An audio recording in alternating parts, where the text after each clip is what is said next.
நிகழ்வுக்கு நினைவுரையாற்றுமாறு அன்பாக இருக்கின்றோம்.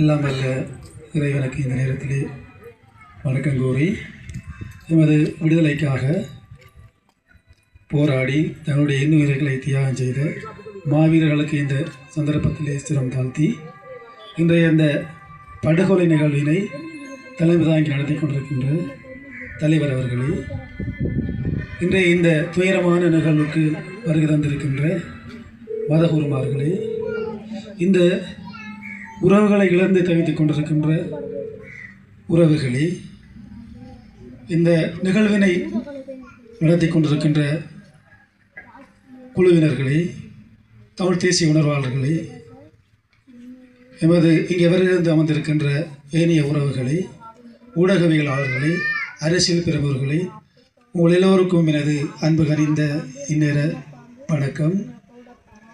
இந்த குமாரபுரத்திலே சிங்கள இராணுவத்தினரால் படுகொலை செய்யப்பட்டு 30 ஆண்டுகள் கடந்தும் இன்னும் இந்த உறவுகளுக்கான நீதி கிடைக்கவில்லை என்பது எங்களுக்கு எல்லோருக்கும் உடைய ஒரு துயரமான வேதனையான நிகழ்வாக தொடர்ந்து கொண்டிருக்கின்றது.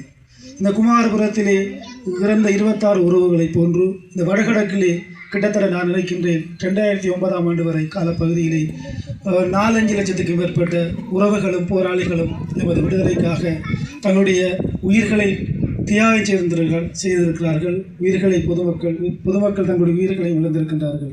ஆனால் இவ்வாறான நிலைமைக்கெல்லாம் இந்த சிங்கள ஆட்சியாளர்கள் நமக்கு இதுவரைக்கும் எந்த விதமான ஒரு நியாயங்களும் நீதிகளும் வழங்கப்படவில்லை என்பதுதான் நாங்கள் கண்டுகொண்ட நிதர்சனமான உண்மை என்பதனை நாங்கள் ஒவ்வொருவரும் ஏற்றுக்கொள்ளத்தான் வேண்டும்.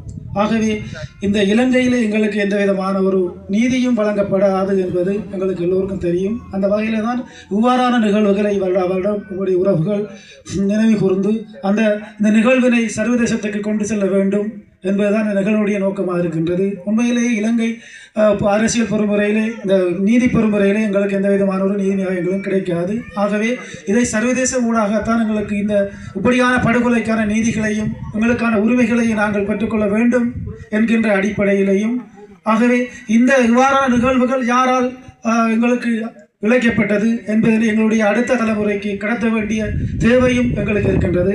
அந்த வகையிலே தான் இவ்வாறான நிகழ்வுகளை நாங்கள் செய்து கொண்டு வருகின்றோம். உண்மையிலே எங்களுக்கு இழைக்கப்பட்ட அநீதிகளுக்கு நியாயம் கிடைக்கும் வரை தமிழர்களாகிய நாங்கள் அனைவரும் ஒன்றுபட்டு ஒற்றுமையாக பயணிக்கின்ற சந்தர்ப்பம்தான் எங்களுக்கான ஒரு நிலையான நீதியை கிடைக்கும். இல்லை என்று